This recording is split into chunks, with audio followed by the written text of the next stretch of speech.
slow up, no I don't take shit. I got no love for the fakeness. If you wanna play tough and wanna hate this, I'll always show up. I don't ever slow up, no I don't take shit. I got no love for the fakeness. If you How to run relaxed and fast, definitely a great question.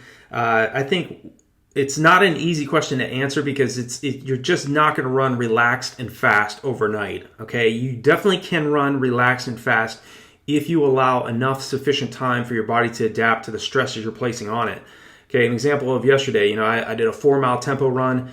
It was the first longer tempo run that I've done in a long time, several years, and I ran 4 miles at 6:12 mile pace. It was not fun. It was not easy. Okay, but again, it's a starting point.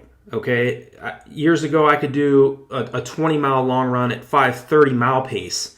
Okay, and it was a long, hard, long run.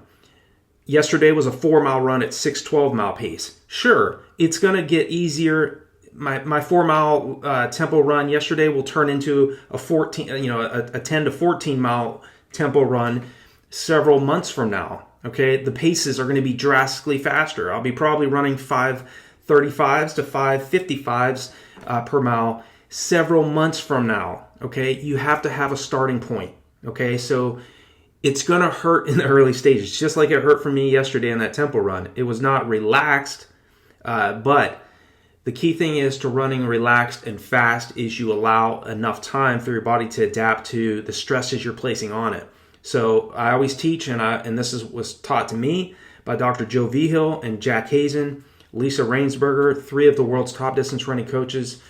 Lisa was the 1985 Boston Marathon champion, and Dr. Vigil and Jack Hazen are 2 of the world's top distance running coaches. They would always say, allow about 28 days for your body to adapt to each specific stress load you're placing on the body. Okay, so if you're having a difficult time running 8-minute repeat miles on the track, or you're having a hard time running repeat Ks on the track at say 340 per rep, give yourself consistently do that every 3 weeks, 3 to 4 weeks.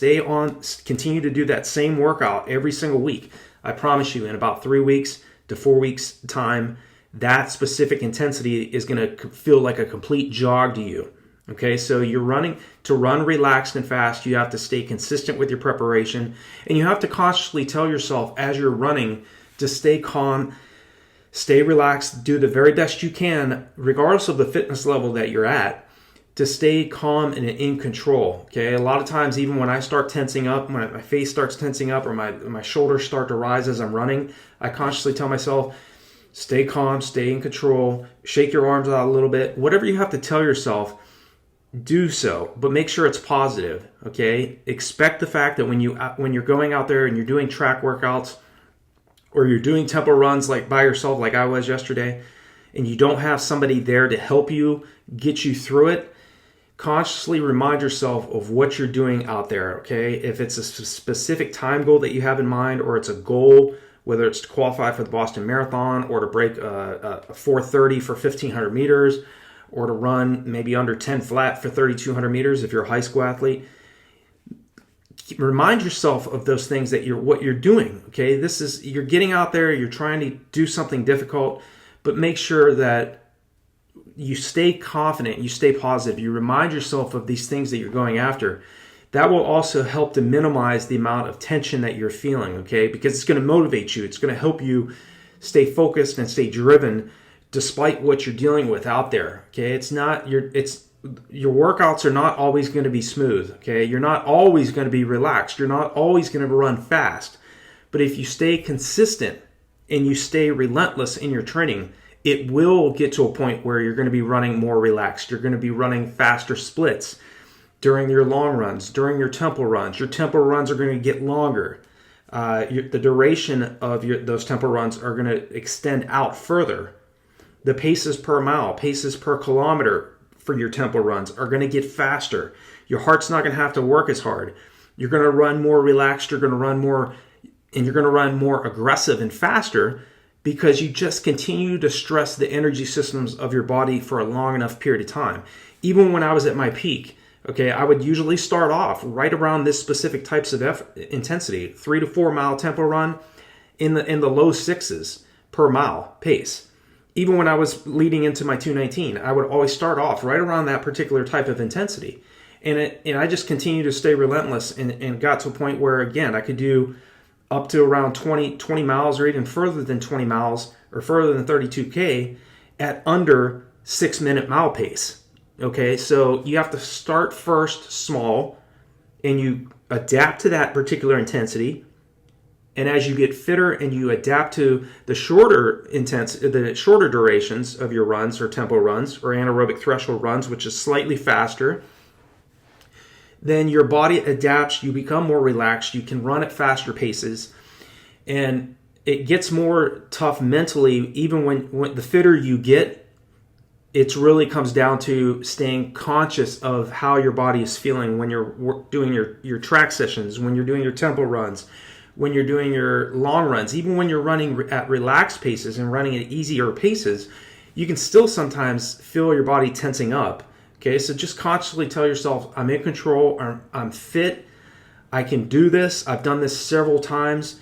There is muscle memory that goes on, even if you've been away from the sport for several years and you start back. Okay, like I've been away from the sport for several years. Okay, so for me to get back out there yesterday and do a 4-mile tempo at 6:12 mile pace, that was a big step for me. Okay, but it felt good. It felt good to get tested and to feel and to get outside my comfort zone. Okay.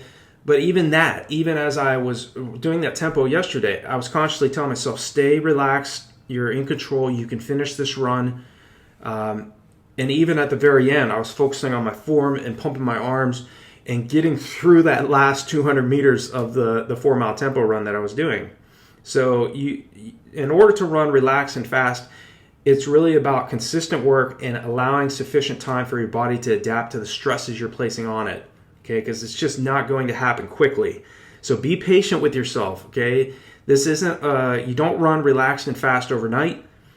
You run relaxed and fast by consistent effort and staying focused and driven on what you want to do in this sport. Okay, most of the time what we want doesn't always happen as quickly as we envision. Okay, so if you're a young athlete, if you're in high school right now and you're trying to break, say, 11 minutes for 3,200 meters, or you're trying to break a 7-minute 1,600 meter, it may take you until your senior year if you're a freshman.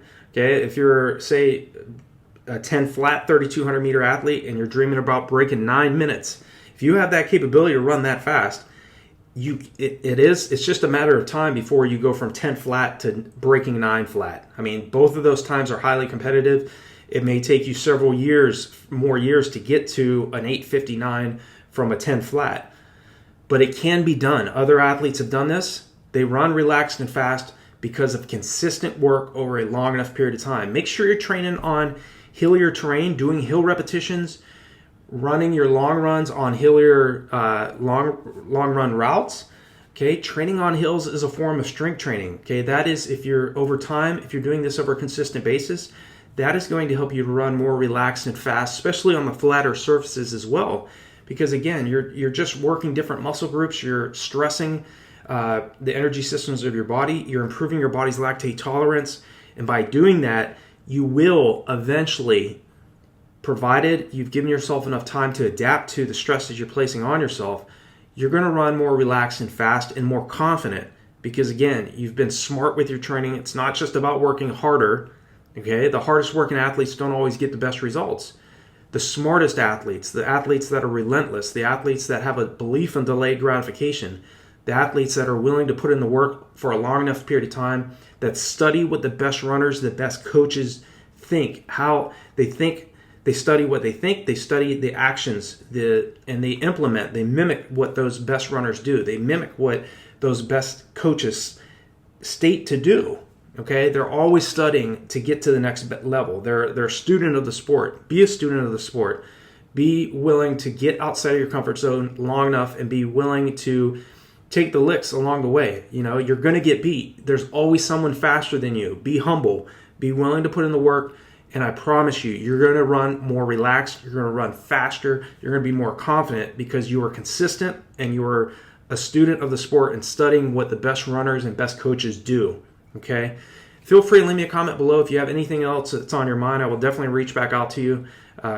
Thank you so much to all my current subscribers and all the new subscribers to this channel. I really appreciate all of you, and for all the comments, for liking my videos. The most important thing for me is that I say something that hopefully will impact someone out there, and possibly you as well. So thank you so much for all of your support, and I will talk to you all in the next video.